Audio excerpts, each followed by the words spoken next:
welcome to PowerTalk. Really pleased that you guys could come and could you just introduce yourselves and tell us who you are and what you do? Let's start. Yeah, Left or right. I'm Talia Kensit. I'm the founder and director of Youth Realities. We're a youth-led organisation addressing teenage relationship abuse creatively and compassionately. Amazing. My name is Ebinehita Iyere. I work for Juvenis, but I'm also the founder of Milk and Honey, and we work with young women who are affected by violence, and we give them a space to heal, evolve, and build resilience. Nice. My name is Laura Price and I work for Abianda. I work with young women aged 10 to 16 affected by gangs and county lines. Afamazing. So why I wanted to get you guys together, I've worked with you all in different capacities. I've admired from afar just the work you do specifically with women and girls. Ebby, it was you who actually challenged me around season 1 of PowerTalk to say, where's the conversation about women and girls? So it's your fault we're all here now and we're gonna have that conversation. But I think it's an important one because the narrative around violence, whether it's youth violence or just violence in general, very much is centered on boys and men. Yet here, 3 people working for organisations which specifically engage with women. So I suppose, and girls. So the first question really for me is, why is that important? Like, if violence is something which impacts the whole community, why the specific focus on girls? Have we missed something? Just give us an idea of what's going on when it comes to women and girls and violence. I think young women are labelled predominantly amongst the conversation of serious youth violence as girlfriends or caught up in something, and they're not given the autonomy that they deserve to really be humanised in a sense, to make their own decisions, be responsible for their own decisions, and be considered on a higher strength. I think the onus is on the men, the young men, the knife crime, and we're forgetting about the other strengths of serious youth violence because it's a broad spectrum and there's so much more. There's the violence in relationships that young women are experiencing every single day. The rates are ridiculous. It's 1 in 3 young women, young person, in fact, experiences, but predominantly young women, domestic violence before their 18th birthday. And that's not something that the government are talking about. It's not something that society is talking about enough. I think young women are getting lost in translation, especially because there's so much focus on knife crime and knife crime amongst young men. Right. Yeah, great. Would you agree with that? Anything? Yeah, I'd agree, but I'd also say that I think there's not enough focus on the young women who actually mobilise in their communities to keep these young men safe. And those are kind of young women that I work for. The women that I work with and for, to be honest, yeah. The women that are not really picked up by services because they're not saying that they're domestically abused or they're raped. They're more the siblings, the girlfriends, the cousins. They have the association with the victim of knife crime, and they tend to be missed because services don't really know how to work with them. But also schools don't really know how to treat them because they will be deemed as having attitude or being bad or being angry and aggressive. So I think around the conversation, there's different parts of it. When it comes to women that are missed, there's the domestic violence side, there's also the educational side. But I think moreover, the side of the girls on the estates who are witnessing this kind of violence day in and day out, the girls that are making the calls to the police and having to really take care of the boys, wrapping wounds. And it's not that they've been forced or exploited to, it's just that if you've grown up with someone from childhood and you are brought up in a way that you know that this is your brother, so to say, your reaction is to help him. And those are the kind of girls that are being missed for me. I think also it's not just young women that we're talking about, and we need to broaden that out to actually it's a cross-generational issue and there's women of all different ages that are affected, but often that's not spoken about either. Whether that's mothers who are experiencing domestic abuse because their child, that violence is the only way that they know how to deal with conflict or issues, or older aunties, women who have had babies with people involved in gangs, and the fact that that just means they're always connected and can't kind of leave. I think gang exit is language that's used a lot, and that's just not a reality for women most of the time. Okay, so this is fascinating. So all of you have kind of just looked at different aspects of how women and girls engage with violence gangs, whatever you want to call it. Why do you think this isn't something which naturally comes out in the press? So when you see the media and we see the headlines, I think there's probably one or two high-profile victims of violence, which I can remember. But in terms of like the narrative and the story of girls and women, as you said, may well be almost playing like the mother figures or the fact that they're involved in different ways, or there's an intergenerational thing. This is stories we don't hear. What do you reckon some of the reasons for that is? I think because it's easy to work on the exploitation and CSE side when it's associated with gangs. I feel like in society, when it is around this topic, we've kind of labelled predominantly black men as the perpetrators and labelled all women as exploited and victims of CSE. And I think that there's no evidence that actually shows the racial evidence of who these girls are, which makes it 10 times worse because it makes it seem like it's all young women that are associated with these predominantly black boys, because that's what the figures would show us. So I think because of that narrative of taking away the power from women and just labelling them as victims, that's why it's easier to speak about them, and like the intergenerational women won't be mentioned, or the women who are in relationships won't be mentioned, or the young women that I work with who are not necessarily presenting from the onset that, yeah, this is what I'm going through, but they're more presenting as, this is the boy that, I've got his back kind of thing, and I want to deal with how that's making me feel. And through those and under those layers, all of the other things come out. But I just think that it's easier to label boys as perpetrators and girls as victims. And that's a societal thing across just gender in general. So then when it's narrowed down to violence, again, it's just easier to just label, because that's kind of what our government, our funders, and our practitioners have been able to see, really. We don't see the power in the women, and we don't see the victim in the man. That's a good line. I agree, and would add violence against women and girls has been going on for years.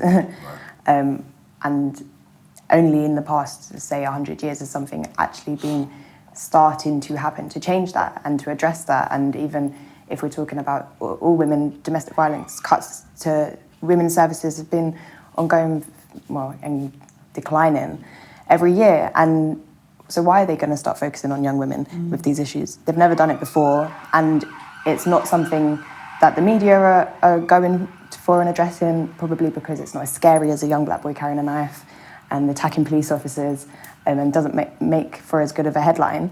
But no, societally and government haven't been doing anything, and they've been getting away with not doing anything. So I agree, it is easier for them to just not do anything and to just label all women as victims, as Ebby was saying. Okay. Do you want to add anything more to that? Just agreeing with that, really. I think it is violence against women and girls in general, and how we view that as a society that really underpins the reason that these girls are forgotten, and women are forgotten. And the gender stereotypes that exist, the inequality that exists, means that violence against women still isn't acknowledged, treated, there isn't the support available that there should be. And so young women, young people are always more marginalised again than adults, and so that issue is just compounded for them. But are we basically saying, and again, I play devil's advocate a little bit, but are we saying that the youth violence, the gang issue, really does impact women as much as it impacts men? If we take Gangs Matrix, for example, one of the arguments I've always had about that, there's many things I could say about that, but it was always 99.9% boys on there. And my question was always, but most of them will be in relationship with women, or girls, so why are we not engaging there? But are we honestly saying that actually there's just as many girls, you were talking about, perpetrators, as well as kind of them supporting men. But is this really the case, or is this just kind of, is there a bit of a hype to think actually women are involved in this as much as men? I don't really like the whole victim-perpetrator language, because I think young men very often are victims as well as perpetrators, and that happens in a cycle. But I think, so a young woman I was speaking to this week actually said to me that she really wanted people, particularly adults, to understand that young women use violence as well. And if you're in a society where violence, or a culture where violence is normalised, then that is going to be your go-to way of dealing with stuff. So it might not present in exactly the same way as it does for young men, but young women are definitely affected by violence. The problem then comes when that does get into the media, although it's not that often, is you then get headlines around young women kind of being sensationalised because they're using violence, and that is not an expectation that young women should be using violence. So it's very much seen as women should be kind of gentle and nice, and so if they're using violence, it's this terrible, terrible thing that's happening, rather than seeing it as just a reflection of wider society in general. I think we definitely need to acknowledge that women are violent, and again, I agree, I don't like using the labels, but women definitely are and have been perpetrators of violence against other women and other men, and again, the cycle of them being a victim, etc., needs to be acknowledged in that. But again, it's about allowing the women to have the space to explore why they're using violence, and I think there's a lot more services available for men, being that the violence epidemic that we're experiencing and have been experiencing for a long time, but there's a lot more space for men and young men to explore their reasons for using violence, and more services and more money put into services for young men to do that, opposed to young women. So that's why it's so important that there are services available and spaces available for young women to do that. But it definitely needs to acknowledge the behaviour of both. I think there's a spectrum, and I think the spectrum is very wide for young women, that people don't really know all the different parts. Because if I go back to your question around, is this violence and all these gangs, so to say, affecting young women, it's on different levels. So for me, when I look at the communities that the young men are coming from and the young women that are around, there's around the centralisation of that male violence, automatically that woman is impacted. That young girl on the estate is impacted. The young girl skipping is impacted. Break it down a little bit more. How are they impacted? It's like, if somebody is stabbed, one of the first people to be called are always women. Like, I've worked with young people who have been stabbed or who have been in fights or been arrested, and I always get calls from the women that are associated with those boys. And so that alone, being able to see violence but still pick up the phone and call somebody to report it, or call somebody to help you with what to do, for me, that is powerful. And those kind of women don't get spoken about. The women that are always responding to the trauma of young men, and their trauma is not looked at because nobody really knows how to look at it. Then the other side of it is young women who fight. You know, I'm from an era where girls were really, really aggressive. Like, I grew up knowing how to fight because that's what we had to do in our time. When you look at all girls' schools, the rates of fights in all girls' schools are high, but they don't get spoken about because it's young women, and we think that mediation will just fix it, you know? We think that just because two girls have had a fight, they're just going to say sorry to each other and it's, going to end. But nobody looks at the fact that this fight may violently end, but subconsciously on social media, it carries on. Also, there's another side of the girls who actually are directly, not just girlfriends of these boys, but directly friends with these boys. The girls who are doing bike rides with these boys, the girls who are really as more involved than the boys, but because they're girls, no one looks at them. But they've also got their own trauma. They've also got their own stuff that has made them aggressive right from childhood, that nobody looks at because she's a bad girl. But then there's also that young girl who may not be directly involved in all these things, but she went to school with that boy. And I'm not talking about secondary school, I'm talking about primary school, where society raises us to love one another in primary school. It's nice, it's fluffy, play with the boys, the girls play with the girls, the boys play with the boys, it's kiss chase, it's all these nice things. But she might go off to a different kind of school, but then she has to wake up or on the way to her school or her life and see that somebody that she was in primary school with has passed away. And those girls, because they're not heavily involved or they're not associated and they've got A-star grades, they get missed. No, we don't give young women a space to grieve and heal. So this is really interesting. So you're talking about a collective trauma with girls which gets missed. Mm-hmm. And it's interesting you say that. We don't have to mention names, but we know young people we've both worked with who unfortunately have lost their lives. And I do recall at the funeral for one young person, just the level of grieving from all the children who were there, but particularly with the girls. And as a community, we were just not prepared for that. And there is no ongoing support for those young people. So one thing I'd like to just, all three of you are working specifically in this area with girls and women. What are some of the solutions? What are some of the things which you are doing? This is an opportunity to promote your work if you want, but it's also just great learning for us. So what are you doing to help challenge some of the stereotypes, misconceptions, and the hurt which is clearly there, which is not being picked up in a mainstream level?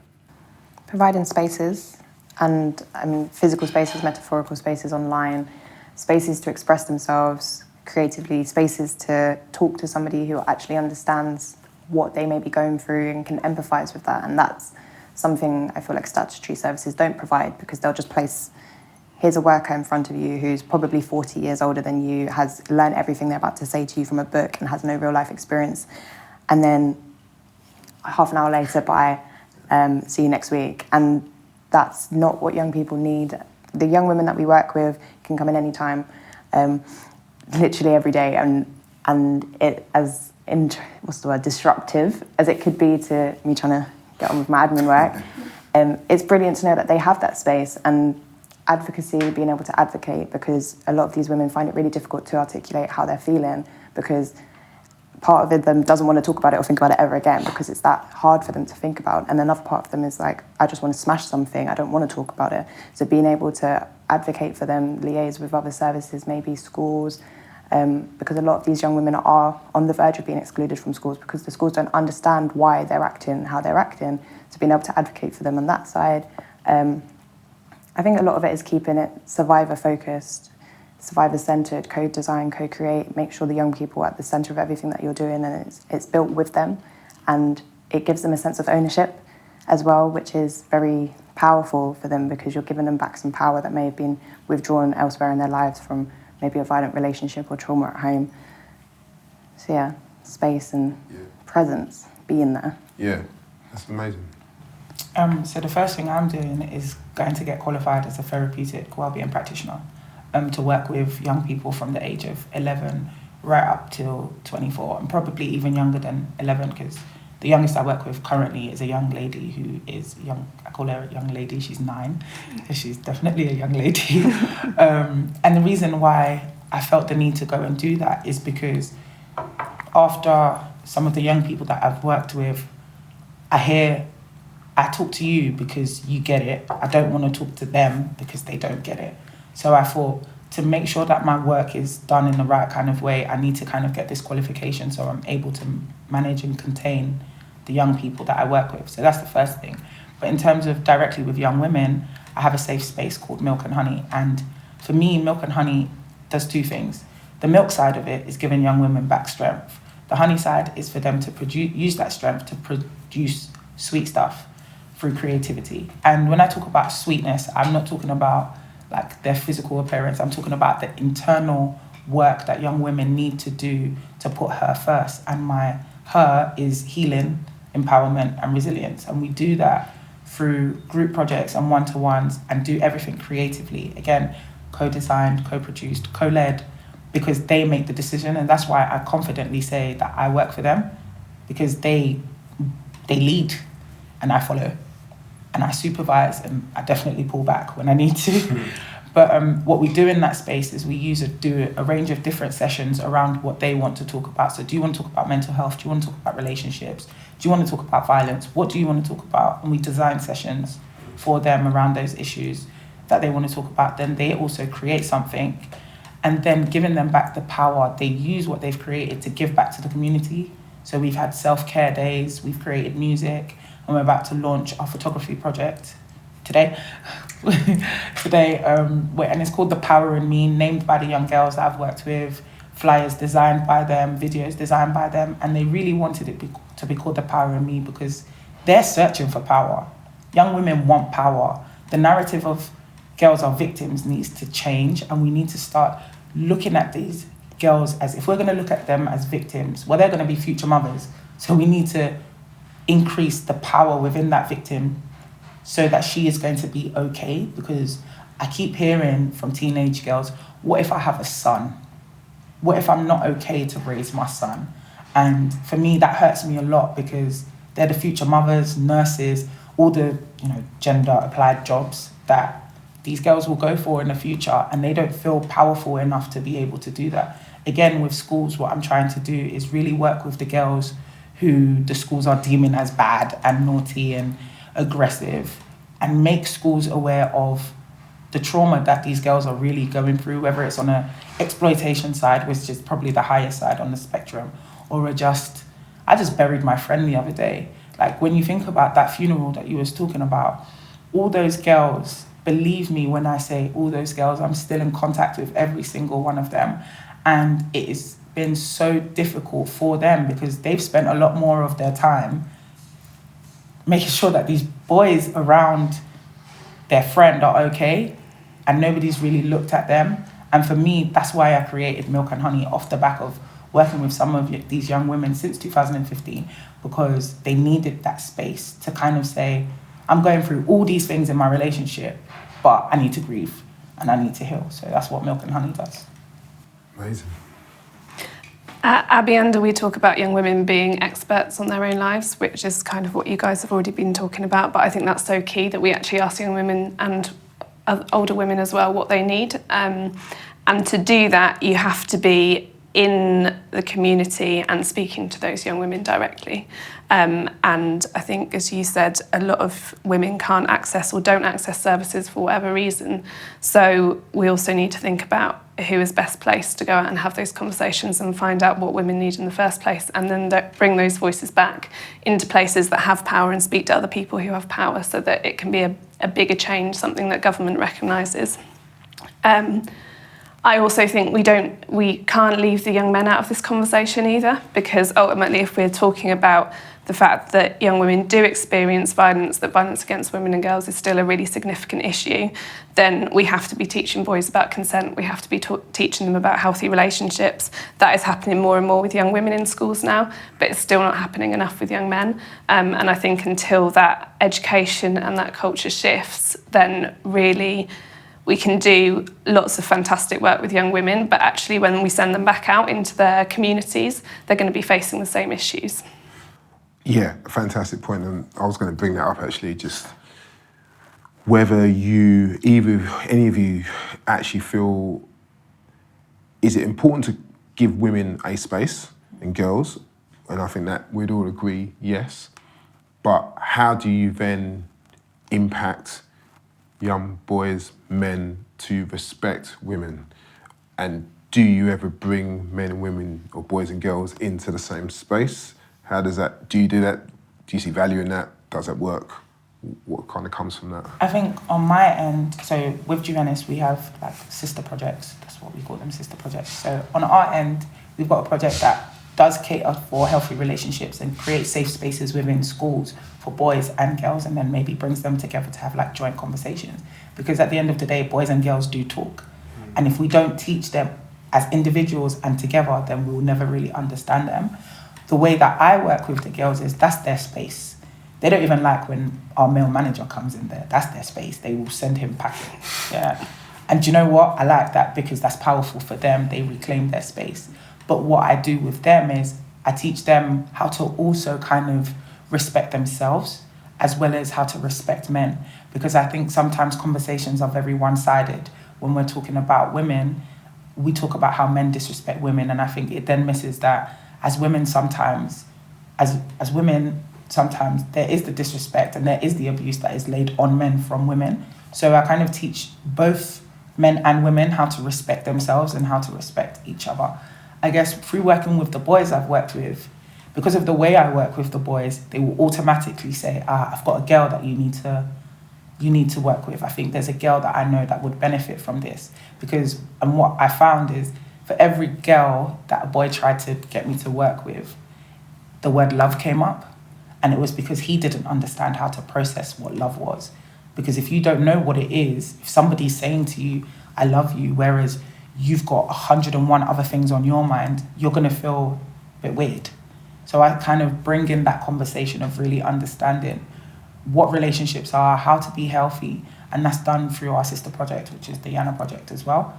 But I think it's important to involve boys in the conversation, not only on the violence level, but to also understand the trauma that these girls go through. You know, waiting up at night for you, making sure that you've eaten, all these little things that people think are just the norm are not the norm. These are trauma responses. These are young women who are worried about these boys.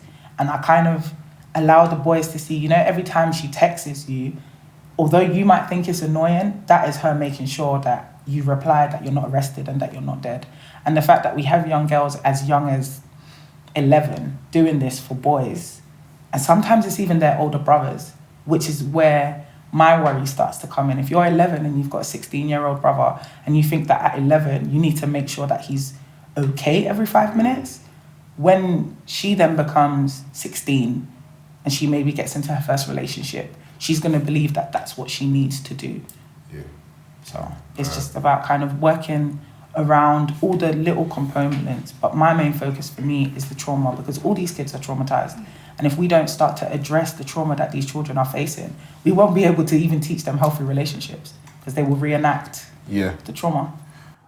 I mean, you guys are just blowing me away.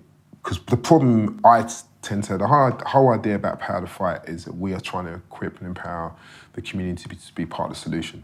And that is a collaborative, trying to engage with faith groups, arts organisations, statutory, anybody who's front-facing with this issue.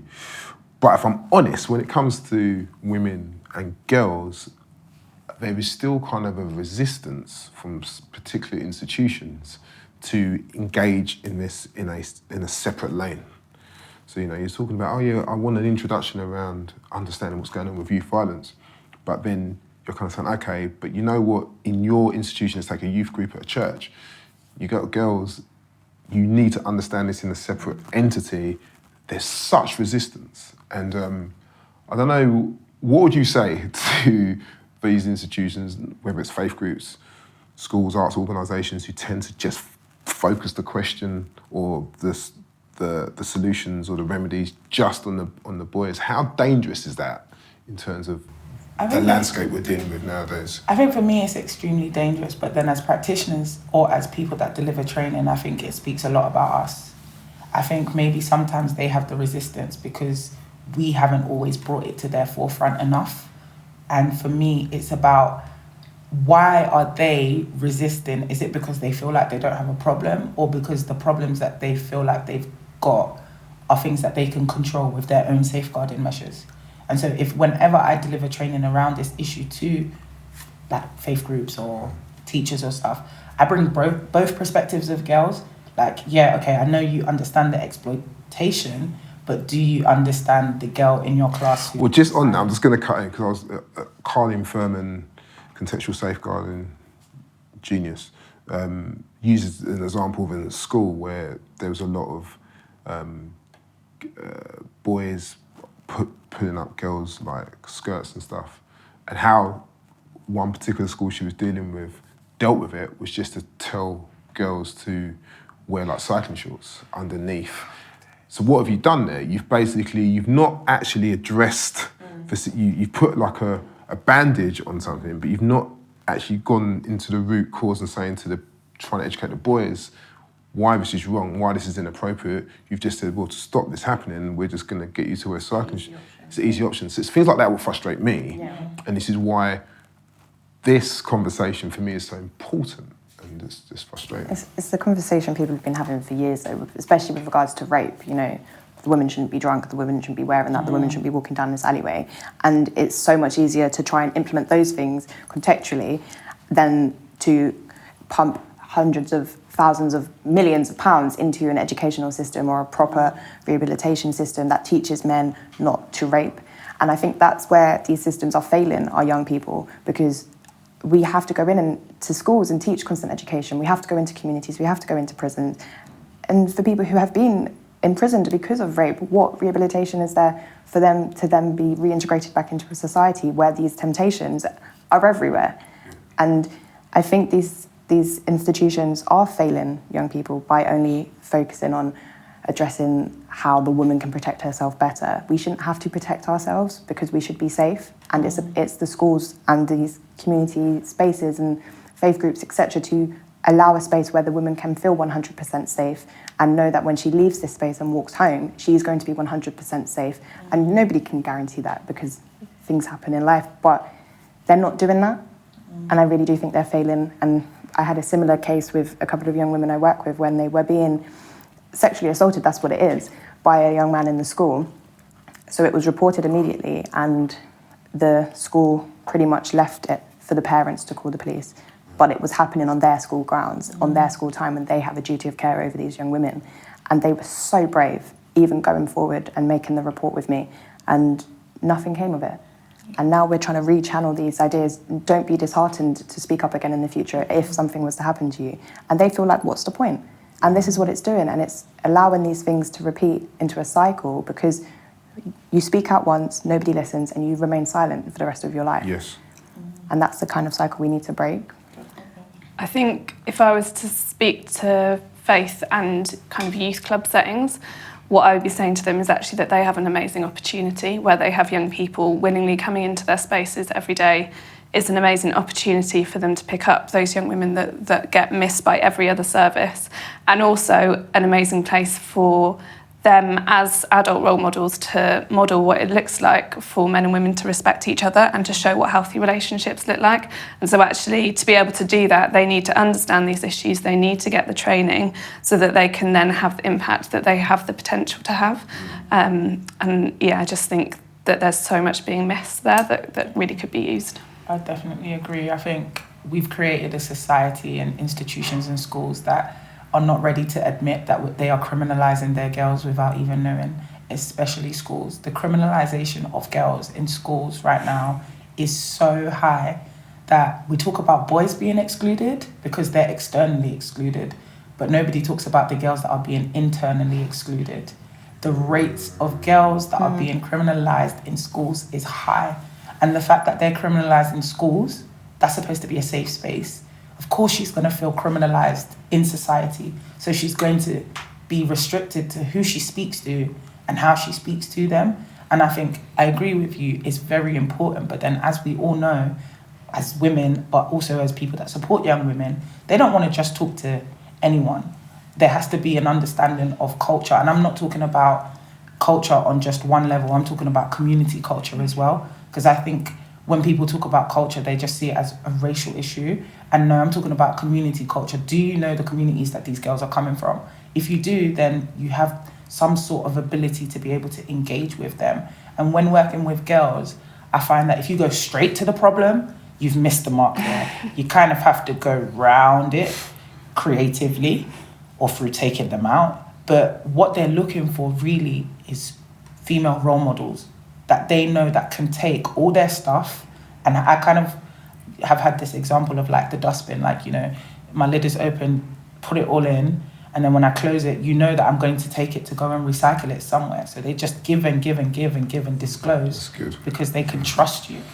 So we're coming towards the end of our time. I think we're going to have to do a part 2 at some point because I'm just learning so much. And I haven't even got into all why you are doing what you're doing, because I think, you know, knowing a little bit about all of you, it's all interesting in stories, really. But I suppose just to kind of close, really, is there anything that you feel we haven't covered that you'd like to just make a comment on? And so that's one question. And then the second thing, because I'm a pastor at heart, I'm also just interested in how you guys remain healthy in the work that you're doing. How do you deal with your own mental health, and who speaks into your life And I'm hoping everybody has somebody, because it'd be embarrassing if it doesn't. But yeah, just so those things really. My kind of closing point would be that I think we all need to start working together a lot more, and the onus needs to be shifted from it being the women's job to solve violence against women and girls to it needs to be a whole community job. And I think that there needs to be more men at the front line working with young men around violence against women and girls, and not just around general violence, because carrying a weapon because you're scared for your life is different than going home and abusing your partner. However, the whole kick the cat cycle is definitely involved, but they need to be addressed separately, and I think there's too much responsibility on women to solve this problem for ourselves when we're not actually 100% of the people perpetrating the problem or pushing the problem down. So again, government issue, things need to be done top down as well, maybe one day. But yeah, that's my closing.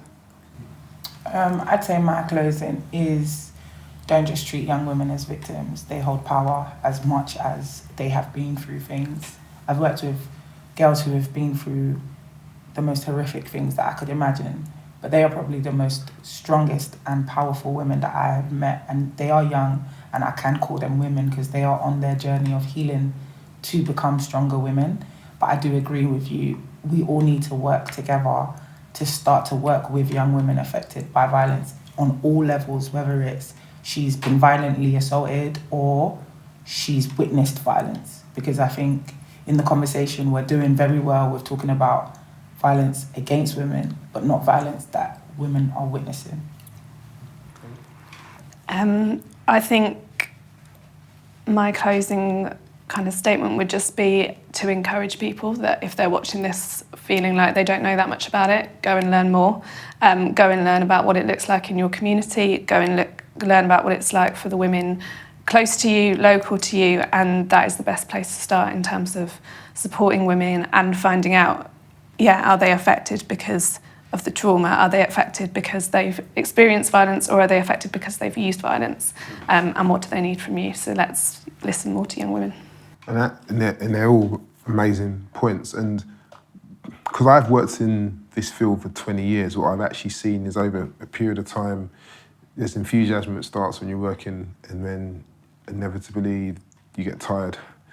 And one of the things I'm always encouraging people, especially younger practitioners like you guys, is to make sure you've got people around you, clinical supervision, support.